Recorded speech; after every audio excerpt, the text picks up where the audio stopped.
Little girl? I'm a policeman. Little girl.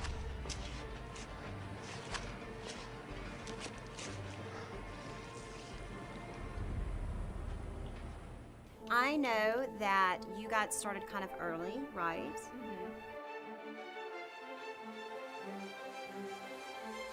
I actually started out around age 4 as a child model. Blockbusters, I mean, they're great, but as long as I'm in front of the camera, I'm ready.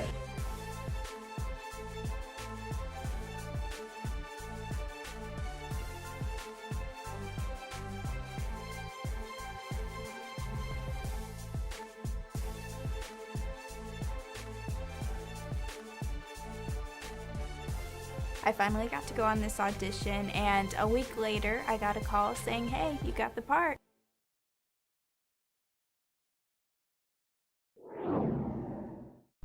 So I have the wonderful Addy Miller with me, and I wanted to just ask you a few questions. Okay. I know that you got started kind of early, right? Mm-hmm. And can you tell us a little bit about what got you into the whole world of acting?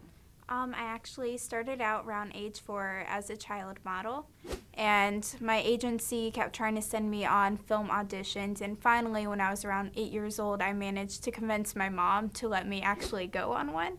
And, you know, she was like, no, you can't really do it, you're not an actress, and she didn't want me to get super disappointed and heartbroken over the role. But I convinced her to let me go, and I prepared and rehearsed, and so I finally got to go on this audition, and a week later I got a call saying, hey, you got the part.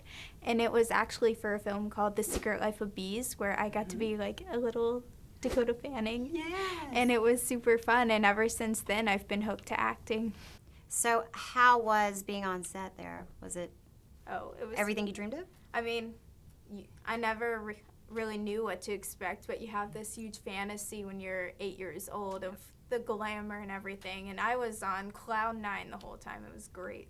And people don't realize the work that goes in behind all of that. Mm-hmm. Like, for instance, the film that you did with not the film, but the TV show you did with The Walking Dead. Can you tell us a little bit about that? Oh, it was a huge set. I've never been on a set so huge in my life. There were so many people and so much work, like you said, goes into it. Yeah. And I mean, it was a little overwhelming with all the makeup on and everything, and you know, the humidity of hot Atlanta in the summer. Yes. It's insane, but everybody was so nice to me on set and took care of me. Like the makeup artist Greg Nicotero, who's now a producer of the show, he was like a dad to me on set. He just constantly watched me, and it was great. And you had, what, 3 hours of makeup, is that right? Yes. So have you done anything besides acting? Do you still model? I mean, if I'm given the opportunity, sure, I'll do it. I mean, I'm not going to turn down posing in front of a camera wearing these chic, pretty clothes. So if you had one dream role out there, what would it be? I'd love to be the new Meredith Grey on Grey's Anatomy. If they ever do that again, please give me a call. We'll just have to lessen the age of the guy for you, right? Yeah, basically. Dreamy. And what's some of the other films you've done? Let's see. Well, I did Red Rose with you, which Yes. is fun. I mean, I've done all these indie films and feature films that many people may have not heard of, but to me it's not important if it's this big blockbuster or not. I just like to be in front of the camera working as much as I can with it. Yeah. And did you develop kind of a thick skin in this business, or did your mom help you? Or I mean, kind of from the start, I knew I wasn't going to get every role, and I was fine with that. I just focused on what's coming up, what's next, what do I need to improve on, how to get stronger. And I mean, there have been some negative things with jealousy and everything, but so far it hasn't affected me too much. So.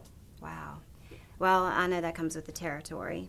And tell me, you know, when your mom kind of, in the beginning, when you first got into this, did your mom, like, did she get you ready to have thick skin kind of thing, or is that something you developed on your own? I guess it's something I kind of developed on my own.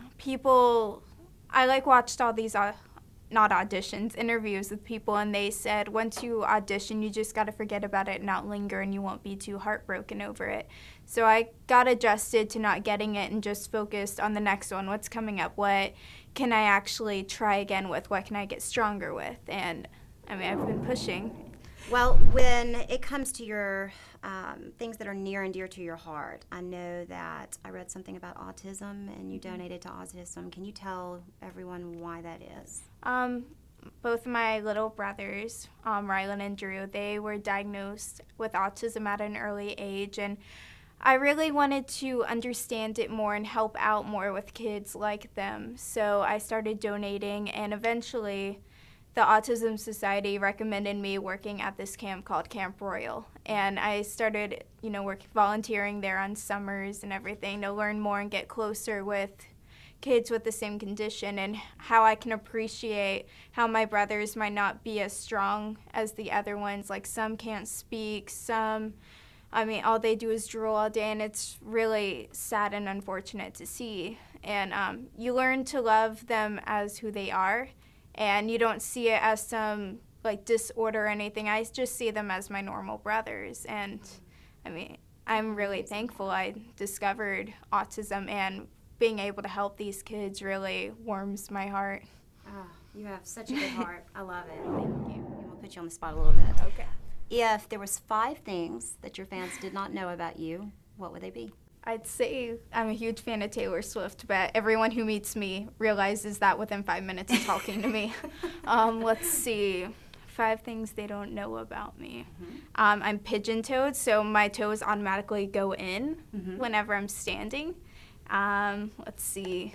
I'm trying to think, because I'm such an open person with everything. Let's see. Ooh. Do you have a love in your life or anybody? I'm kind of single right now, Okay. but I'm going to save myself for any member of 5 Seconds of Summer. I'm a huge fan of them. Yes. Let's see. My favorite book is To Kill a Mockingbird. Okay. Yeah. Let's see. That's 2. I need 3 more. I've been playing soccer for 12 years, and this has been my highlight year because 12's my lucky number and also my jersey number, so that's fun. Yeah. Let's see. I want to go to Duke University to become a physician's assistant right now. That's what I'm looking at. Things might change, but that's what I'm looking forward to. And one last one. Let's see. Well, I guess I'll go back to Taylor Swift and say I know every single lyric of every single song she's come out with, and that's a lot of songs. Wow. So. Yeah, she has. A lot of songs, a lot of boyfriends, right? Yep. Well, last question I have for you. Okay. If you could tell anybody out there, producers, directors, even fans, if there was one dream role that you could have, what would it be? Let's see. If they ever remake Grey's Anatomy, I'd love to be the new and improved Meredith Grey and have a scene with McDreamy. I'd really like that. He's a little old for you. Yeah, a new McDreamy will be fine. There you go. There you go. Well, I cannot thank you enough, Addy, for doing this interview and being here today. And we all love you, and keep going at it. Yeah, thank you so much for having me. It was fun. When it comes to your career and everything, you, from everything I've seen, most players that go into the NFL have a 4-year normally. Expectancy. Yeah, average is about 3.5. And you've been 13? 13. Wow. Yeah. Tell us a little bit about that. Being a number 1 draft pick is a good thing and sometimes not so good a thing. Got into the NFL and see, I was used to winning. I won. At Alabama, we won all the time, and we believed it. We were champions. And so when I got in the NFL, the hardest thing that I had to deal with the first year is that a team lost over and over, and there were players on the team that didn't care. And that was a hard thing for me to, I got in a lot of fights, didn't understand why these guys didn't care. They really didn't care. So after the first year, they fired the head coach. And then they brought in another coach, and he lasted for about 2 years. They fired him, and then brought another coach in and fired him. And so I ended up having 6 different head coaches in 10 years with the Colts. Goodness. It was tough because every coach that would come in would have a new coaching staff and have a new philosophy and new verbiage and new system. Like some ran a 4-3 defense, some ran a 3-4, and I was always the signal caller. So you know, when I look back on my career, most players have one system that they play in, and you can master that system. You know, oh gosh, you know. We changed all the time, so it was really anticlimactic to get into the NFL. And you know, I didn't win a championship until probably 8 years in the NFL, so it was really that difficult. And but you do cherish the wins and enjoy it. You know, I had to battle through losing, and that was a very difficult thing, and battle through the fact that we didn't have free agency back in the NFL back then. Just battle through that, and then ended up going to the Cleveland Browns in my 11th year, and having something happen that I never had before, which is I got cut. I got fired. In other words, they waived you, as in you're not good enough, as in you don't make the team. I'm like, this is all wow. So it shocked me, and I remember driving back from Cleveland back to Indianapolis and really crying the whole way, just going, this is it. This is the end of my career. I felt like I had a little bit more in the tank, you know. And the Lord sometimes, you know, if you have faith in God's, you know, I have faith in God, and it was challenged then because I really thought it was over. And until the next morning, I get a phone call about 7:30, 8 o'clock in the morning. I'm unloading my U-Haul truck, and it's Don Shula, the Dolphins. And he said, "This is Barry Krauss." And I said, "Yes, sir." And he goes, "This is Coach Shula." He goes, "I want you to come down and play for the Dolphins." And I'm like, "Is it a joke?" One of my buddies playing with me or whatever. And turns out it was Coach Shula. He personally called me. He picked up my contract from the Cleveland Browns, and I went down and played 2 years into my third year, my 13th year. But what happened is that I was born and raised in Florida, like I said, so I was a Dolphin fan. I was a Don Shula fan. I loved, every time we played the Dolphins, I'd run over and say hi to Coach Shula. And to be able to fulfill my childhood dream was phenomenal at the end of my career. You know, in my 11th, 12th, and 13th year, I got to play for the Dolphins. And I remember all my friends from high school, they were, "Barry, yeah, we saw you play with the Dolphins," you know. It was just so cool to end on a high note like that, and to have played for two of the greatest coaches ever, Coach Shula with the Miami Dolphins. I think he has 323 wins, which I think Bill Belichick still has 100 to go. I mean, it'll take another 10 years for him to beat him. So he's the winningest coach ever in the history of the NFL. And I played for Coach Bryant, who was the winningest coach in college football for a while. So two of the greatest coaches. It was a great experience. So even through the tough part of my NFL career, it ended up on a high note, which was really cool. Wow. And like with the Colts, when you kept going from coach to coach to coach to coach, did you ever have that feeling of, I might as well just give this up? Never quit. No, my dad, no, Coach Bryant, you don't quit. And so every year I got tougher and tougher and tougher. In fact, you know, every year they would bring in 8 to 10 linebackers take my job. They draft, that's just the NFL. Yeah. So every year I got bigger, badder, and tougher. I took it on, and my summers were more, I worked out so hard. This is when there were no nutrient programs. The NFL didn't have that stuff. Weight rooms were a joke. There was no weight programs. I lifted weights throughout basically the whole NFL career. And conditioned myself from the day after the season ended. I was already running, doing sprint work, lifting weights. So I was so excited about coming back in. I wanted to take on these 8, 10 linebackers. Come on, bring them on. I'm going to outrun you. I'm going to outsmart you. I'm going to study the new playbook because but I was always that. I felt like every year was even a challenge for me personally because that I wanted to become that leader. Because I was always the signal caller. I'd make sure defensive lines were correct and they'd run their stunts and I'd rotate. I did everything and I coordinated everything like the quarterback. So every year I come into camp actually early to training camp, and they'd go, what are you doing in here? Veterans come next week. And I said, I can't wait. I want to hit somebody. I want to play. I just love football. In fact, one of my downfalls is I never really focused enough on the financial side of really paying attention because I love football so much, they really didn't even have to pay me. Wow. That was how much I loved football. I didn't care how much money I made. Didn't care, because I'm playing in the NFL. Are you kidding me? So it was just a thrill, and back then, obviously the marketing and the network and all that money wasn't what it is now, which is incredible now. So I'm real happy for all those guys, but I love football so much. I mean, I was a football junkie. I really was.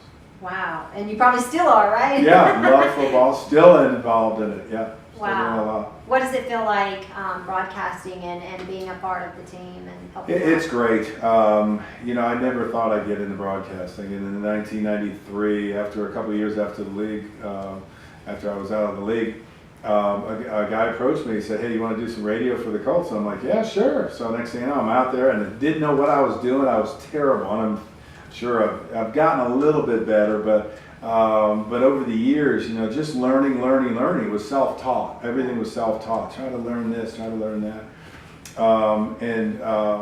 The preparation part of it, and it's all the things that basically we did really on the football field to prepare. You're doing the same thing. You're watching film, you're breaking down film as much as I can. I mean, I don't get that much film, but I break down statistics and I try to regurgitate that and talk about, game planning an offense, game planning the defense. So when I co-host a post-game show now, and I've done the TV for the Indianapolis Colts, preseason TV over the years.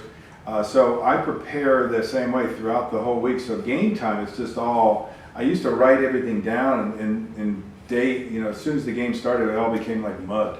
Couldn't read any of it. So what I do is I have it all in my brain. I mean, I'm already thinking, okay, here's how we're going to break down the game. Here are my 3 keys.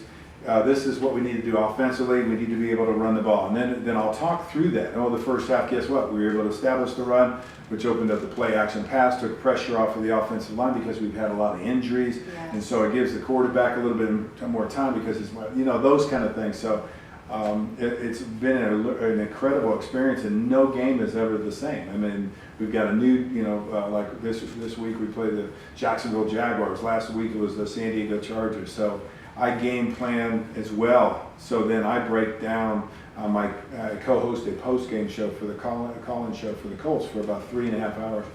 And people call in, and it's really fun to interact with the fans as well, because they ask a lot of great questions, and so it's been a lot of fun to stay involved and stay close to the, in the NFL and as well as the Colts. That's amazing. Yeah. What about with the injuries that go on? And I know you've touched on that some. I don't know if you've seen the film Concussion. No, I have not seen the movie. I was kind of wondering about things like that because a lot of people talk about the injuries and the hard hits and like not remembering things. Mm-hmm. And what's your thoughts on it all? Well, I personally, I'm from old school, mm-hmm. and I really believe that the new collective bargaining agreement has really hampered these kids where they're not playing enough, they're not hitting enough, mm-hmm. They're getting hurt all the time. I mean, but I don't know. I mean, the ankles, knees, and all this, we played with that. Mm-hmm. These guys take a week off. Oh, my wrist, it hurts. Oh, my, put some ice on it. Get some blood back out there. I mean, I don't think they're tough enough. I don't think they're very tough. Now, I understand there's a difference between playing hurt and being injured. Yes. You injure, you tear a ligament, hey, that's it. But guys, suck it up. Everybody's hurt. Anybody can play healthy. Oh my gosh, give me a break. It's the guys that go out there over and over and over. I mean, I used to paralyze myself and go off and take a play out and go back in and play the rest of the game. I hyperextended my elbow. My elbow doesn't even bend anymore. I mean, but you play with that. Tape it off. Go out there. So it's kind of crazy. But with the concussions, not realizing, the damage that a lot of these guys have had, and I don't know how much damage I've had because again, I told you I've had concussions, dings, whatever, because I led with my head. But I really realized that one of the things that I did do is wear my mouthpiece enough. And one of the things that, when you go to hit somebody, you actually clench. And that has a lot to do with when you hit and your face mask and the chin. It throws the mandible back into a soft area, which creates just like a punch, sometimes a knockout blow. So you get the head injuries. Players on the team that didn't care. And that was a hard thing for me to, Wow. yeah. Oh yeah, I got in a lot of fights. Didn't understand why these guys didn't care. I mean, they really didn't care. So after the first year, they fired the head coach. And then they brought in another coach, and he lasted for about 2 years. They fired him, and then brought another coach in and fired him. And so I ended up having 6 different head coaches in 10 years with the Colts. Goodness. It was tough because every coach that would come in would have a new coaching staff and have a new philosophy and new verbiage and new system. Like some ran a 4-3 defense. Some